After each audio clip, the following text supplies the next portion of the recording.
why is this a fight between this, rich country with F-16s and Cambodia? It's because, like, this border dispute is really all that Cambodia has to do militarily.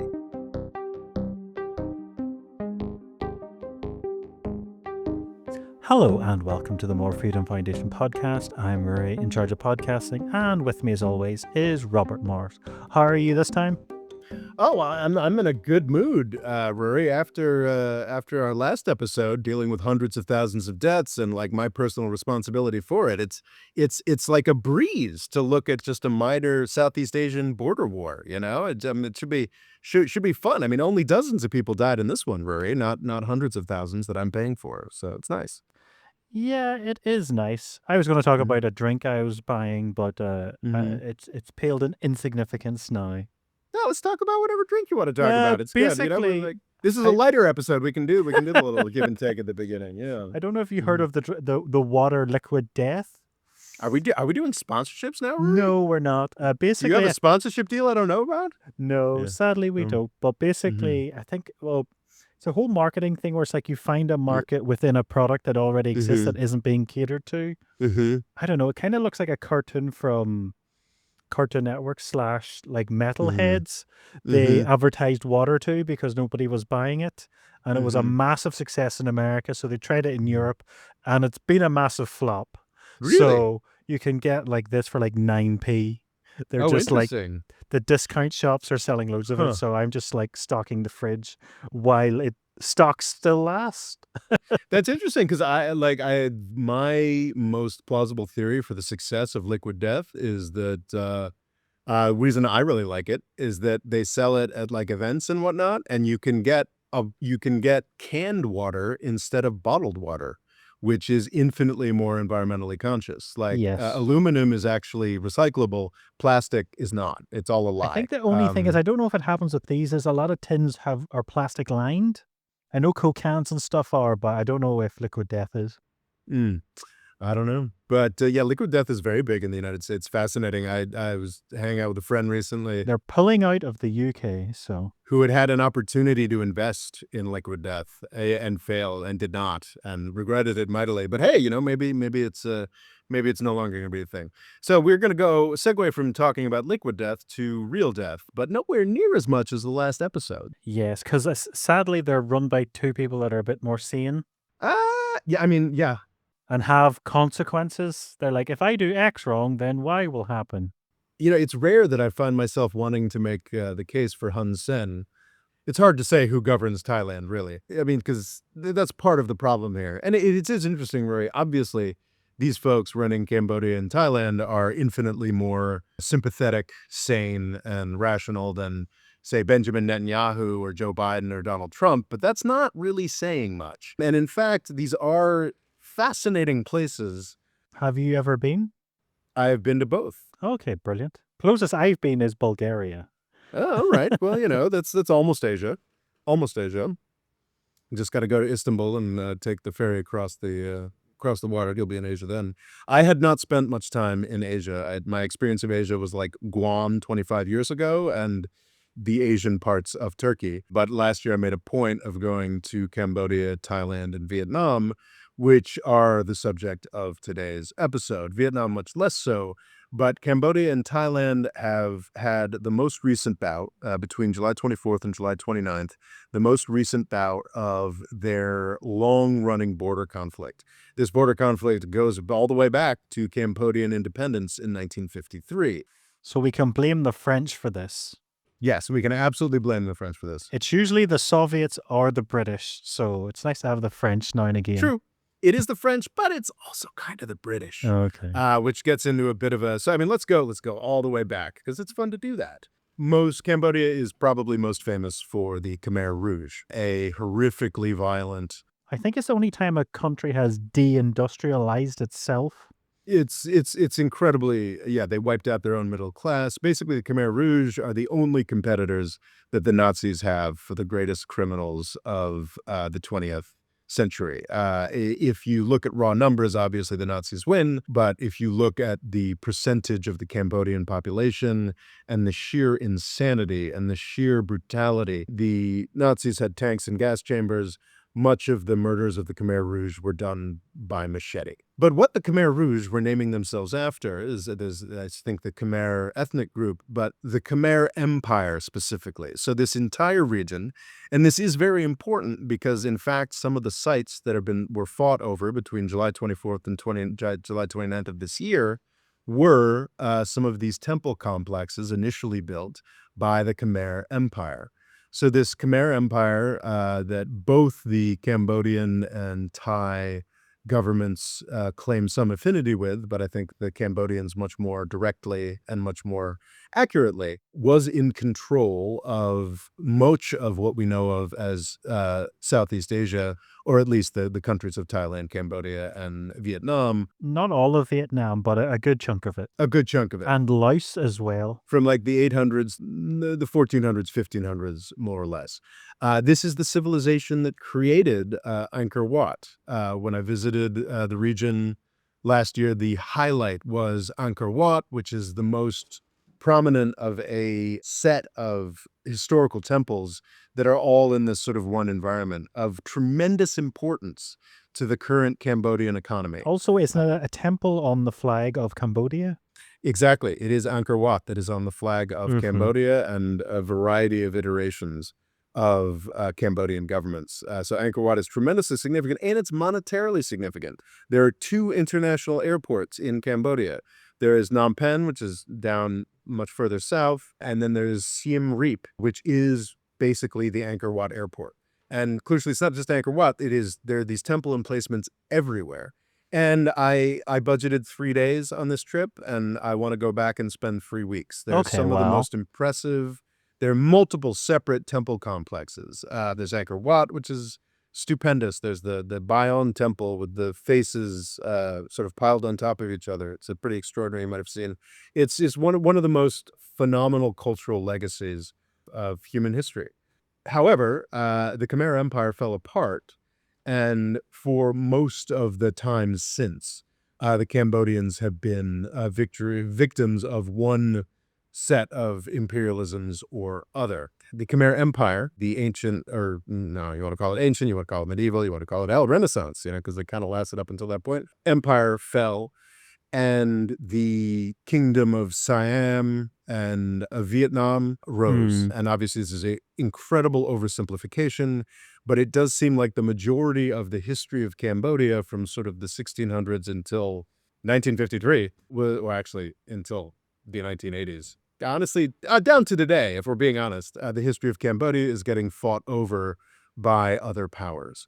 And the Cambodian population was most fought over by the what later became Thailand, the kingdom of Siam, and the Vietnamese. And they took more and more territory. I think the Mekong Delta was, historically part of the Cambodian territory, but was more or less completely taken over by the 1700s or 1800s by Vietnam. And it was really, if you look at the history of sort of the Cambodian royal family or whatever it was before the French arrive, it's largely a story of Vietnamese competition versus the Siam, versus the Thai, sort of going back and forth between each other. Then the French show up. And they incorporate Vietnam, Laos, the modern territory, Vietnam, Laos, and Cambodia into one larger unit, French Indochina.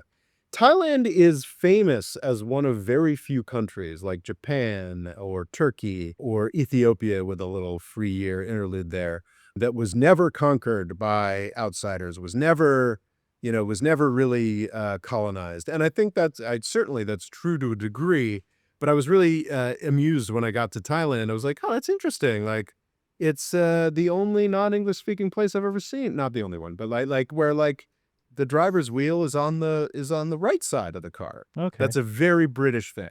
Well, it's probably from the sort of its proximity to India and the British Raj. Exactly. So within India, you see, and to illustrate what you're saying, so British India included Burma. So basically, Thailand was on the border with British India, and British India itself, after 1857, included a lot, and before as well, but as policy after 1857, included a ton of little princelings or little kingdoms. Some very large kingdoms, like little kingdoms of tens of millions of people. And the British liked that because they could sort of, Divide and conquer, essentially.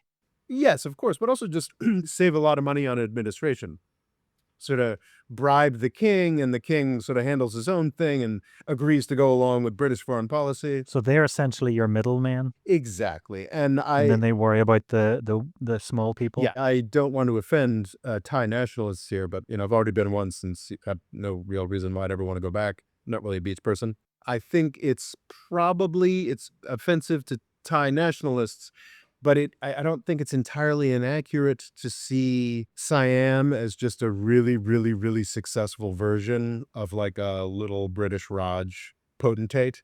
Like, I mean, it's different. It's definitely different. It's bigger, more populous, and on the French border. I think the British really appreciated having a nominally independent kingdom on the border with. Kind of like in Afghanistan. Yeah. I mean, Afghanistan is actually probably more independent. That's actually a good point. Like Afghanistan, despite traditionally being sort of considered part of the British Empire from like after the second Afghan War until the third one, I'd say like it was probably always more independent than Thailand was of the British Okay. Empire.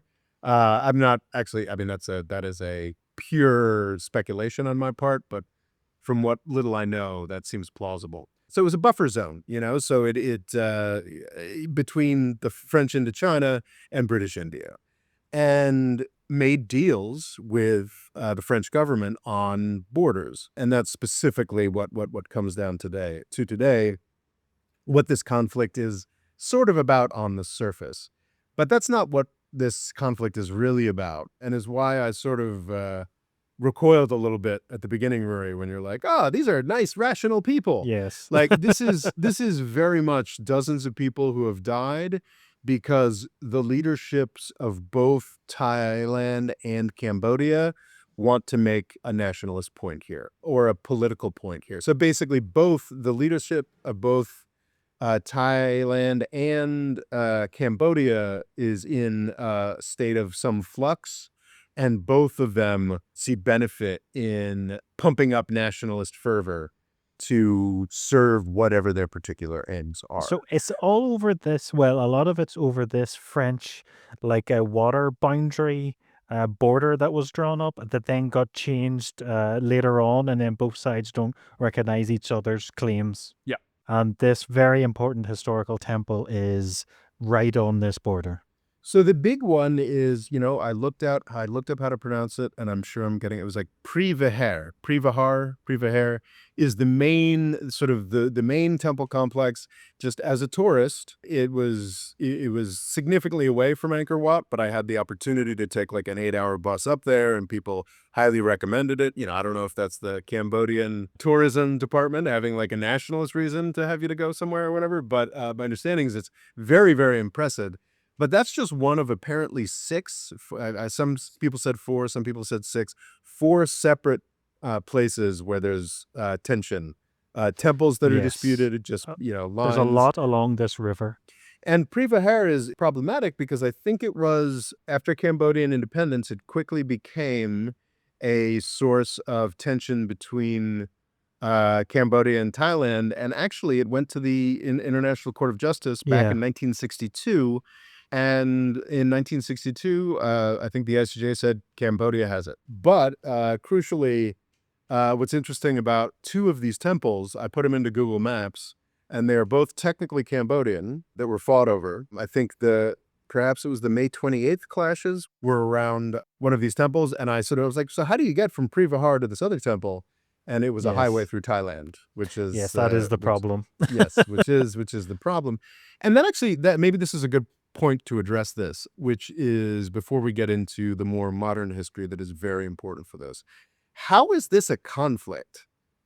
So, like, did you look at the population differential and the defense budget? It's insane. Oh, yeah, it's massive. Everything is in Thailand's favor. Thailand is a country of what, 70? 72 million, and Cambodia has 17 million.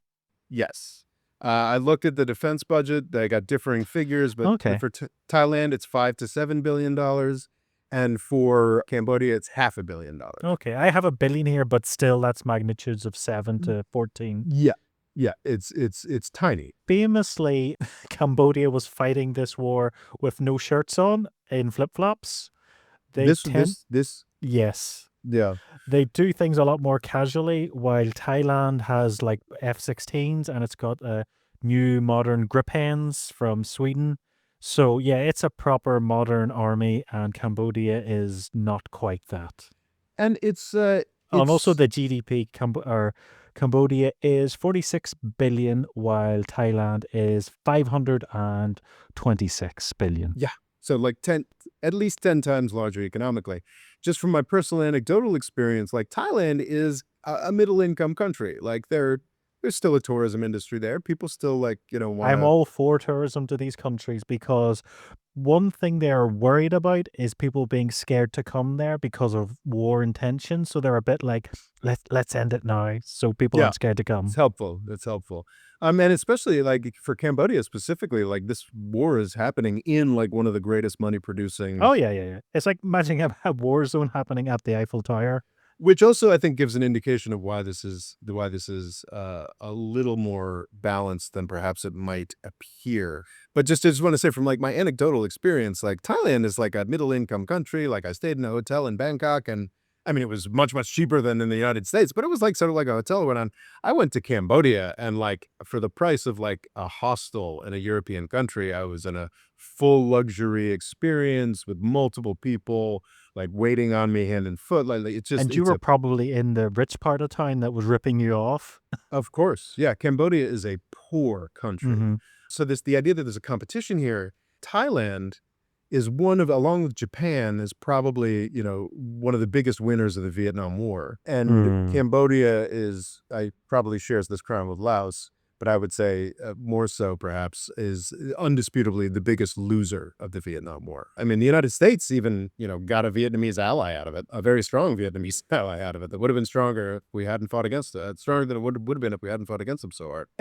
But what's interesting about this is that despite Thailand having all of its advantages and whatnot, Cambodia is in a weirdly geopolitically secure position because of this Vietnamese history.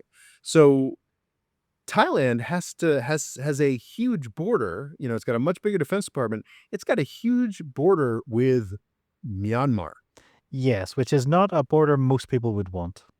We've discussed, I think, a couple times. I think we've got a couple episodes on this podcast talking about Myanmar's 80-year-long civil war and the fact that it has accelerated markedly over the past number of years since the coup in And you could also 2021. argue the concept of nation state hasn't quite fully enveloped in the region. And that's another interesting legacy of the Vietnam War is in Thailand, there is a, your standard authoritarian, standard, Europe did this, most countries do this, program of Thaiification or whatnot. But like, because they were a sort of valued part of the British system, specifically because of Vietnam, they became a very valued part of the US sort of imperial system. They've always, they've managed to avoid large scale war. They've gotten wealthier without like forcing their population through the crucible of like the bloodlands of World War II or the nightmare that Cambodia went through. So like Thailand actually, in addition to dealing with Burma, their border with Burma, also has a southern insurgency that's still going on because Well, like it's, it is very far away. Back to my country should be blobs. yeah. I find this region almost looks like a little canary trying to like grab something. And a lot of Thailand is in the sort of central part, but then it still goes down almost like the canary's legs Yep. into Malaysia. So I could see that being, geographically so far away, they may see themselves as their own thing. Yeah, and it's I think it's interesting because Cambodia claims to be 95% Khmer, 95% Cambodian or what have you. Thailand also sort of claims that, but then there's kind of like different versions of Thai, and then there's this, and then there's that, and it just hasn't, like, to its incredible virtue and success, it has not had a horrific, like, the Khmer Rouge was communist, but it was also, like, fiercely, violently, brutally nationalist, and, like, so it had a Cambodiaification campaign that included a lot of I think genocide. also it's just so unique. It's completely just murderous bonkers. It's a very unique thing in human history, what happened there. Oh, I agree, but it also served to make Cambodia, so Cambodia has fewer internal problems, in part because it's been ruled by the same strongman dictator since the Vietnam War, Wow. which is kind of extraordinary. And this is a key part. It's part of the intellectual furniture of most literate people to be aware that a horrible thing happened in Cambodia and that, the Khmer Rouge is the worst thing ever.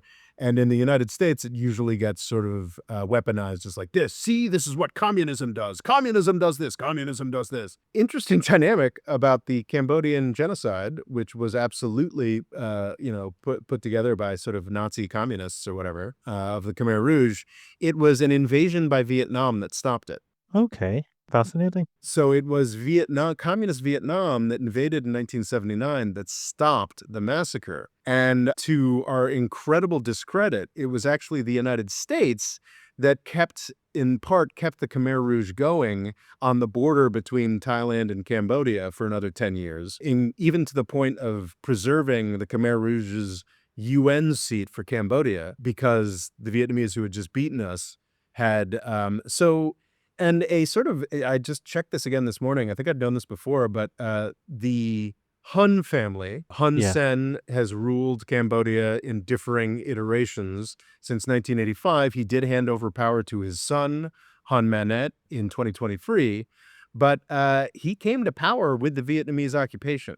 Mm. So part of this is a very long way of getting to the explanation of, like, why is this a fight between this, rich country with F-16s and Cambodia? It's because, like, this border dispute is really all that Cambodia has to do militarily. Certainly, the Hun family has PR wars with Vietnam, will occasionally have a dispute with Vietnam. It is a country that is independent of Vietnam to a degree. But part of the reason why it has those PR disputes and conflicts is because the Hun family that has run Cambodia since the 1980s is very sensitive to the pretty accurate critique that they are really, really closely tied to Vietnam and kind of subservient to Vietnam. So, like, Cambodia doesn't really have a border dispute other than, I mean, I guess Laos maybe, but Laos is another very poor country that doesn't factor very often. But, like, to the extent they have a border dispute or something for its military to do, it is this dispute with Thailand. This is also probably the most economically important area of Cambodia, these tourist destination temples. Whereas for Thailand, it's Oh yeah, one of many things. very far from very far from its border with Myanmar, where I assume most of its military forces are stationed, or the Southern Insurgency, where there's a lot for them to do. It makes a little bit more sense why this would be more of an equal fight, because there's just not much of a dispute going on there. I do want to get a little bit into the governments of Thailand and Cambodia because they're just fascinating. So the Hun family has, run not it's been pretty much unbroken since a kind of an auto coup in 1997. Hun Sen was between, so Vietnam takes over Cambodia in 1979. There is a variety of political factions and varieties of Cambodian politicians that are part of this. Hun Sen is, I think, at least from the mid-'80s, or the early 80s, is a key part of this occupation government. By 1985, he's, I think, the main figure in that occupation government. In the 1990s, when the United States finally stopped supporting the Khmer Rouge, Terrifying. yeah, there is a peace process that puts the interestingly, there's also So Cambodia has both Thailand and Cambodia. There are so many affinities between these countries, despite being such different countries. They both, have this fascinating mix between Indian and Chinese cultures, Hinduism, Buddhism, what have you. They also both have like tremendously formative 20th century kings and they both still have royal families. But apparently has two royal families. They've got the Hun family of communist inflected, what's less communist now, of course, but communist inflected strongmen slash dictators. And then they've also got a royal family. One of the really interesting things about Norodom Sihanouk, 1941 to 2000, no, sorry, he reigned from 1941 until 2004, which is just bonkers, like 70 years with interims when I think he resigned to be the prime minister or something like that. A very interesting character, revered in Cambodian history, despite the fact that one of his political allies for a period of time was the Khmer Rouge. He, in fact, came back into power with the Khmer Rouge until he had I think, saving his long-term reputation, he had a falling out with the Khmer Rouge in 1976 or so. Sorry, I'm just seeing a life expectancy chart of Cambodia, and during Mm-hmm. the Khmer Rouge, life expectancy was below 20. Jesus. That's Yeah. just terrifying. But luckily now it's around 70, so that's good. Yet they still love the Norodom dynasty, who's this guy's son, or I don't know, maybe it's his grandson, is reigning today. Thailand had a much happier experience. He's also called Rama the Ninth, ruled from 1946 until 2016. And Rama the Ninth is, I think, probably also the same for Norodom Sihanouk, a sense of stability in incredibly unstable times. While Cambodia has had this horrifically tempestuous time, Thailand has had a happier story, transitioning from sort of British client state into American client state, getting a tremendous surge of monetary support from the Vietnam War. It was a lot of bases that the U.S. set up, a lot of just where are we going to get the foodstuffs to serve, to feed. I think at one point we had 500,000 troops in That's Vietnam. It's incredible. extraordinary. It's also the fact the lottery system is always very interesting, how they pick the troops, which I can't see them bringing back. Yeah, yeah. So Thailand had an upwards trajectory economically, had this very stable king, but it has had an incredibly difficult time maintaining a democratic government. And that's something they've always been invested in doing because we're part of the British system and then they're part of the U.S. system. So that's, something you want to do, but they have a very, very strong military. And that became part of the controversy we're dealing with here today. They have a very strong military that just doesn't want to let go of power. Yeah, that's been another thing. The military de facto in control, kind of, but in a friendlier way, would you It's say? very familiar from the Turkish experience, interestingly, which is that the military definitely wants to be, the final word in a lot of things, but is also really invested in no, we want to be a democracy. Just don't you do anything we don't like. But hasn't Thailand had a lot of coups in its history? Like about 12 successful coups since 1930? Yeah, no, that's exactly what I'm talking about, is that they'll allow a democratic government and then something will happen. So for Ah, me, it's interesting. I was just looking at this morning and I had a sort of a very simple, okay, so I've got the Shinawatra family versus the military. This is a dynamic I know very well. This is a dynamic that back in, I probably started reading The Economist cover to cover in the late 90s or whatnot. So I followed this drama. I don't do that anymore, by the way. But I followed this drama as it happened. And, Shenaratra and his red shirts versus the military and the urban people and the yellow shirts or what have you. This was sort of the drama of Thai politics. At the beginning of this century, from 2001 to 2006, Thaksin Shinawatra, I think, was the first Thai prime minister to complete a term or something like that. That's how frequent these coups were, and was seen as very much sort of neoliberal heyday. He's like a telecoms executive and he's pro-business and he's pro-democracy and he's bringing Thailand into the future, the new Asian tiger, yada. I mean, it was a dynamic that actually Erdogan kind of fit into during that same time period. And whereas Erdogan got into a series of escalating conflicts with the military that he won, Shinawatra got into a series of conflicts with the military that he lost. In 2006, he was, I think, overthrown directly by a coup and left the Yeah. country.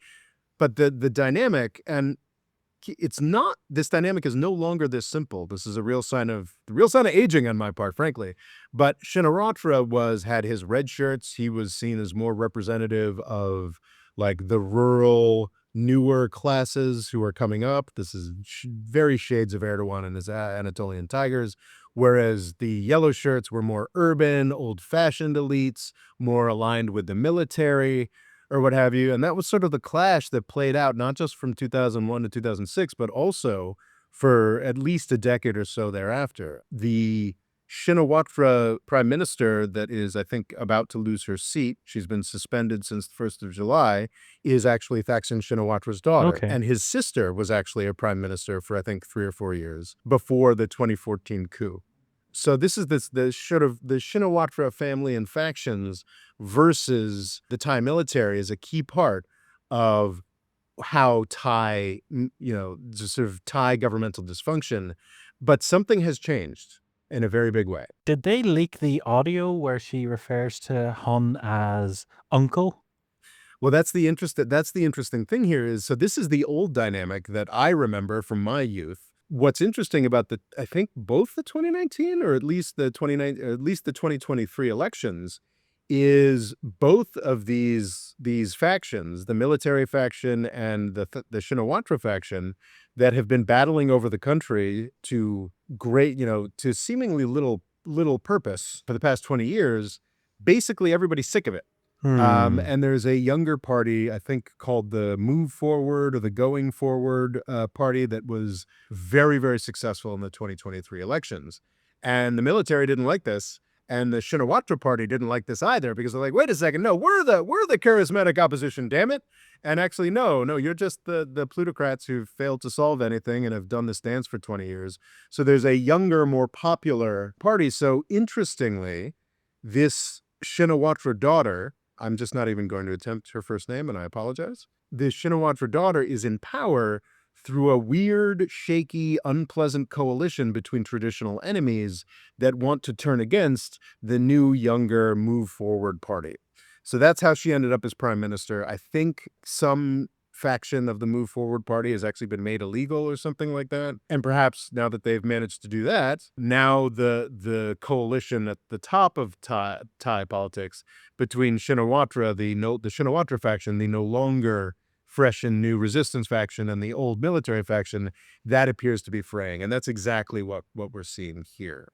So in Cambodia, Hun Sen has only recently transitioned power to Hun Manet, to his son. So he wants to shore up his son. And sorry, Hun Manet is, in power, but Hun Sen is, I think, he's like the head of the Senate or something. So he's like still in government. So was this the son's idea to do this, or? I would assume that Hun Sen is directly related to what played out here. So May 28th, there was some minor level of clash. This is normal. This is what Cambodia and Thailand do. I think 2008 through 2011, is that? Yeah, there were clashes that killed like a dozen or a couple dozen people back in 2008, 2011. There was a clash that killed, I think, a single Cambodian soldier on May 28th of this year. Prime Minister of Thailand has a phone conversation with Hun Sen, not the current Prime Minister of Cambodia, but the father, and presumably still the real seat of power. And Hun Sen, or somebody in Cambodia, recorded that conversation. Yeah. This is also a strange betrayal, because interestingly, Hun Sen has not just sided with the Shinawatra faction in Thailand generally.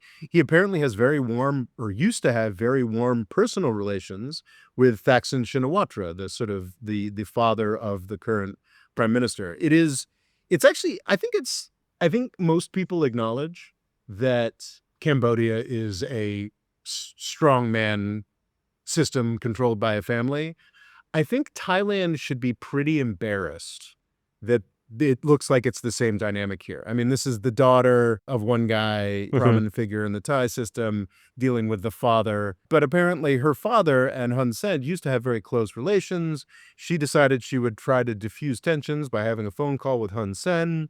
What is scandalous about this call is that apparently she was very deferential to him, called him uncle, Yeah. insulted the military leader Yeah, but of it basically said we're both on the same page.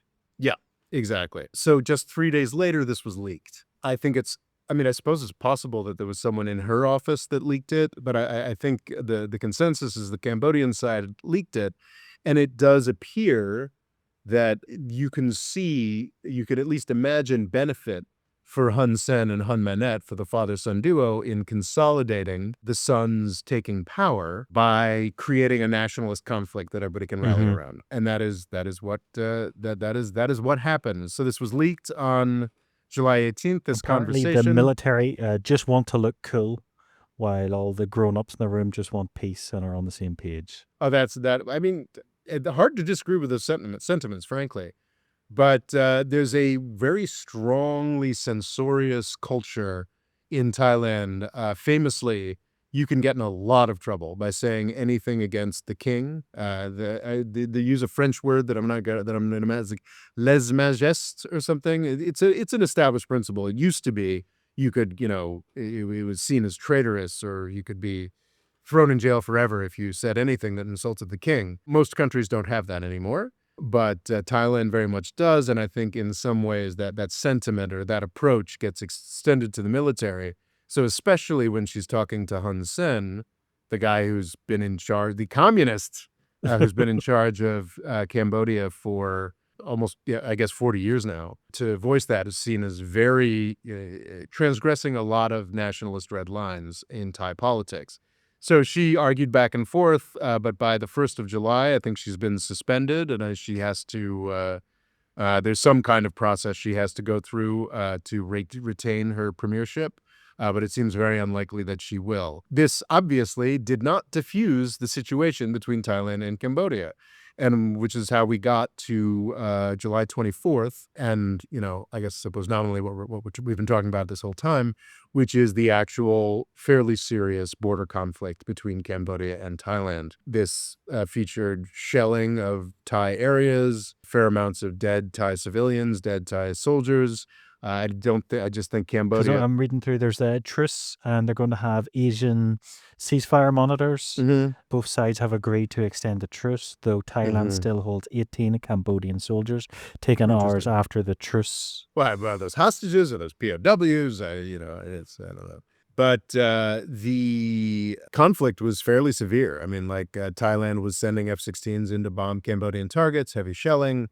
I've seen, I think we have. Somewhat similar to what we've seen with India and Pakistan. Yeah, definitely some resonances there. I mean, these are state actors fighting against each other.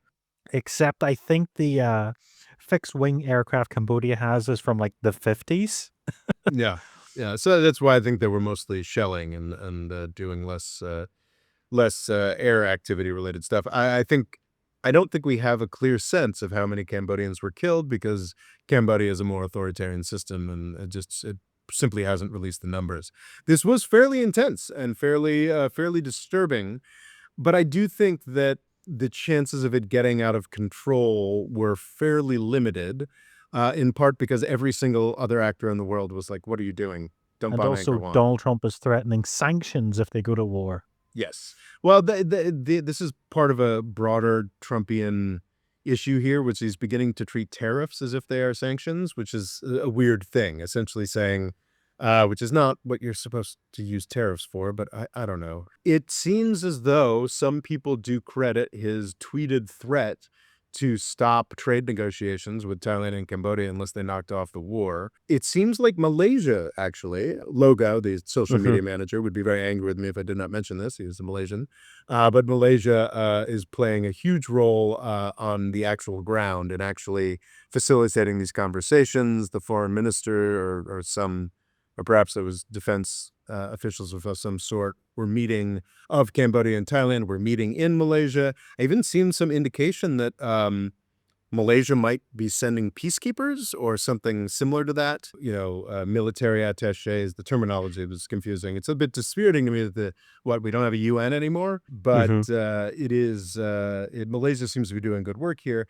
However, broadly, as much as I want to give credit to Malaysia and don't want to give credit to Donald Trump, I think that I don't think either of these countries really envisioned the leadership of either of these countries ever really envisioned going to full-scale war, like shelling Should temples. countries have fake wars and then pretend to have ceasefires just so Trump will lower sanctions? Because apparently they were 36% and now they're down to 19. So That's a potential strategy, Rory. Yeah, I don't know. Maybe that's what they were doing the whole time. But I think that both the Thai system and the Cambodian system the leaders of those systems are using this conflict, this flare-up, for their own political oh, purposes, definitely. and they may have gotten what they wanted, Like, they may have sort of gotten what they wanted out of it, so sure, let's give They've Trump a given their win. neighbor a bloody nose, and now that we can go back and ignore all the internal issues that there are.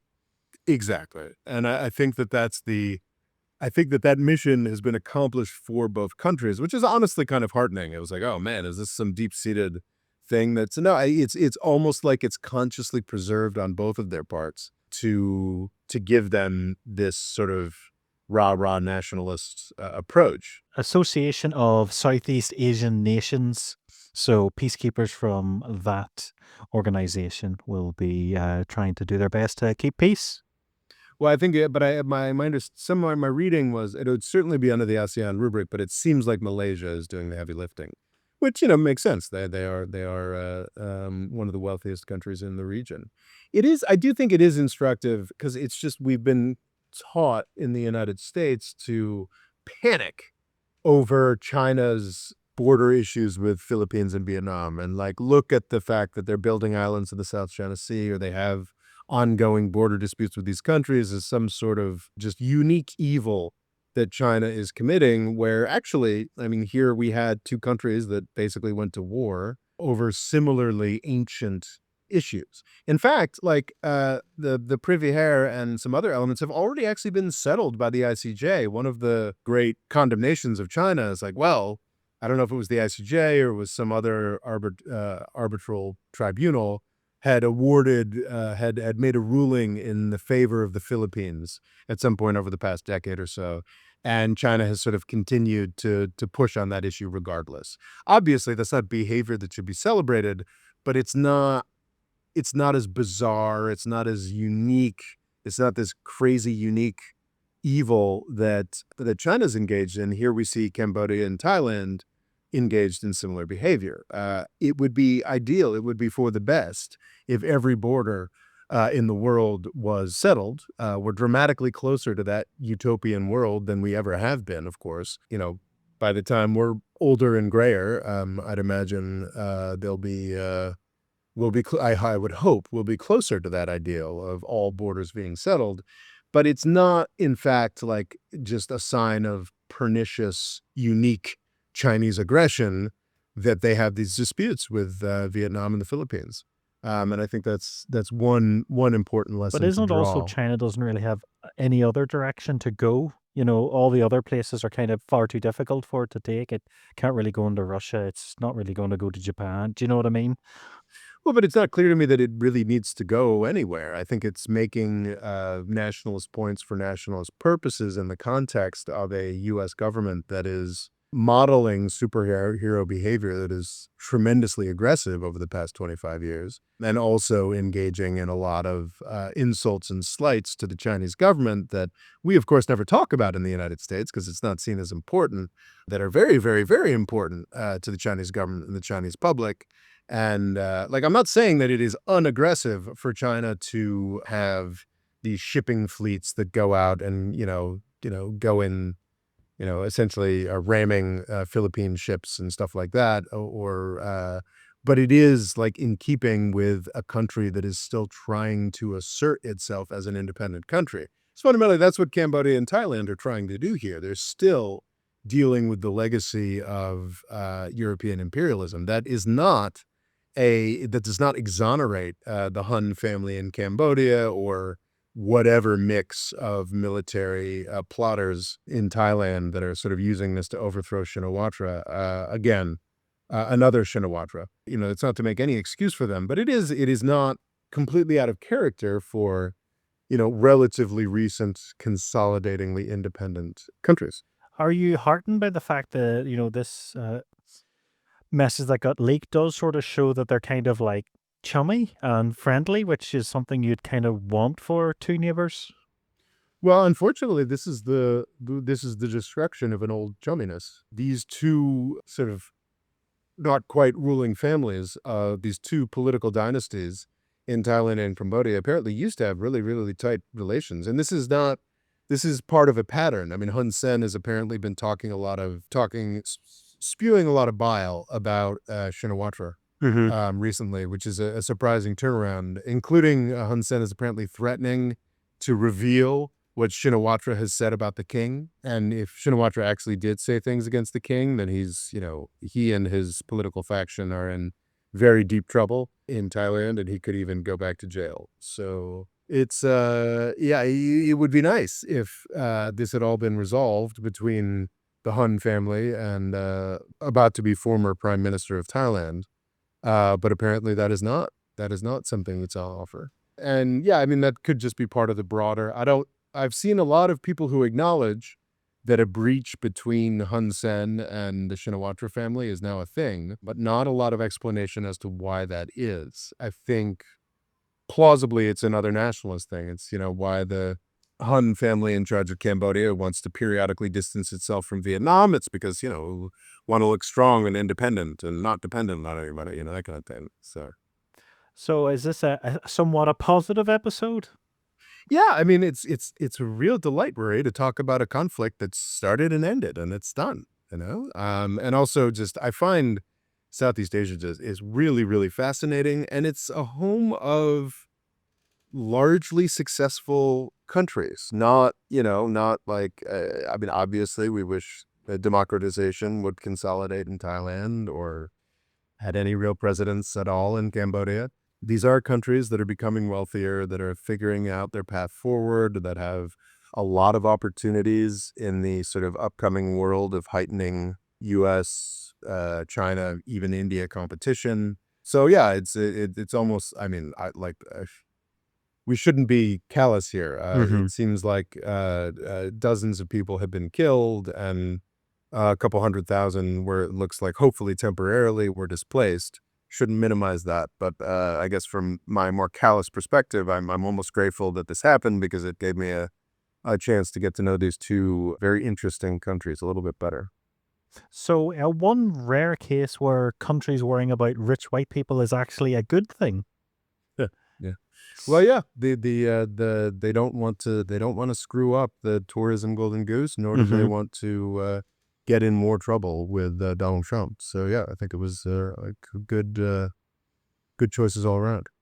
So let's hope the ceasefire continues. Indeed. And they Let's hope. become friendlier with time. Indeed. And it might be time for somebody without a Hun in his name to run Cambodia, but if we could find a peaceful way for that to happen. It's one of those things where you're like, you don't want to force something on a country and then have a Khmer Rouge part 2. Like, there is some times where you're like, if it works, just leave it. He will naturally pass. And is it his nephew or niece? It's his son that is now running the country. Okay, yeah. I thought it was his niece. Yeah. So yes, here's hoping, and yes, some democracy might be nice. And yeah, also Thailand. It's a little democratic consolidation in Thailand would be nice too. But we're just glad that it seems like this ceasefire will hold. And we'll catch you next time. Thank you, Kyle. The More Freedom Foundation is also available on YouTube and TikTok. Rob's Twitter is RobOLaw, and he's also written a book called Avoiding the British Empire, What It Was and How the US Can Do Better. And music provided by Kevin MacLeod.